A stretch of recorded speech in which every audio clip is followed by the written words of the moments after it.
दिल्ली में साल 2008 में हुए बटला हाउस इनकाउंटर मामले में बम धमाके के कसूरवार आरिज खान की सजा पर आज साकेत कोर्ट में समाअत होगी।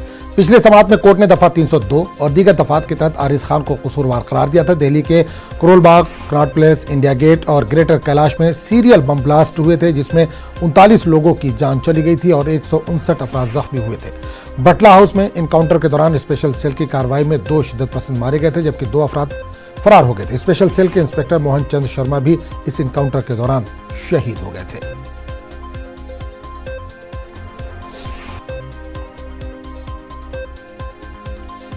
और इस पूरे मामले पर बात करने के लिए हम सीधे रुख करेंगे दिल्ली का, जहां से हमारे नुमाइंदे सुशील इस वक्त जुड़े हैं। सुशील, 2008 बटला हाउस मामले में आज आरिस को सजा सुनाई जानी है, कब तक सजा सुनाई जा सकती है? जी बिल्कुल, देखिए साकेत कोर्ट में आज इस पूरे मामले पर सुनवाई है, जिसमें से जो आरिज खान है, जिनको फिलहाल हत्या का दोषी करार दिया गया था पिछली बार सुनवाई के दौरान, आज उनकी सजा पर बहस की जाएगी और ये तय किया जाएगा कि मैक्सिमम उनको कितनी सजा दी जाए। हालांकि जो प्रोसिक्यूशन है उनकी तरफ से इस पूरे मामले में आरिज खान के खिलाफ फांसी की सजा को देने की मांग की गई है, लेकिन बचाव पक्ष को लेकर इस मामले में क्या कुछ दलीलें दी जाएंगी ये देखना होगा।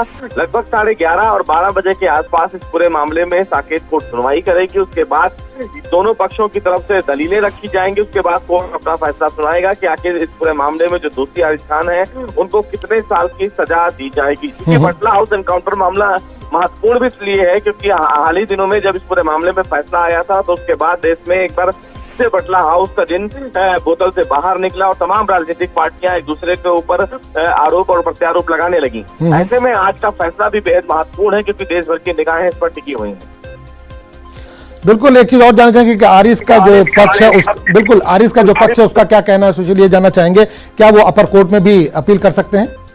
जी निश्चित रूप से, देखिए ये उनका अपना लीगल राइट है और अगर वो निचली अदालत के फैसले से संतुष्ट नहीं होंगे तो निश्चित रूप से वो ऊपरी अदालत में इसको चैलेंज करेंगे और ये उनका अपना अधिकार है। तो उनके वकील के द्वारा ये भी कहा गया कि पहले हम जो निचली अदालत का फैसला है वो देखेंगे, उसको कंसीडर करेंगे। उसके बाद अगर उनको ये महसूस होता है कि वाकई उनको जो सजा दी गई है या जो सजा दी जाने वाली है उसमें किसी भी प्रकार की कमियां हैं, उनके पक्ष को कोर्ट के सामने ठीक से नहीं रखा गया और जिस आधार पर पुलिस ने कार्रवाई की है वो फिलहाल शक के घेरे में है, तो इन तमाम पहलुओं को लेकर अगर उनको भविष्य में ये लगता है कि निचली अदालत के फैसले से वो संतुष्ट नहीं है आजम, तो निश्चित रूप से वो ऊपरी अदालत में कहीं ना कहीं पूरे फैसले को चुनौती जरूर देंगे।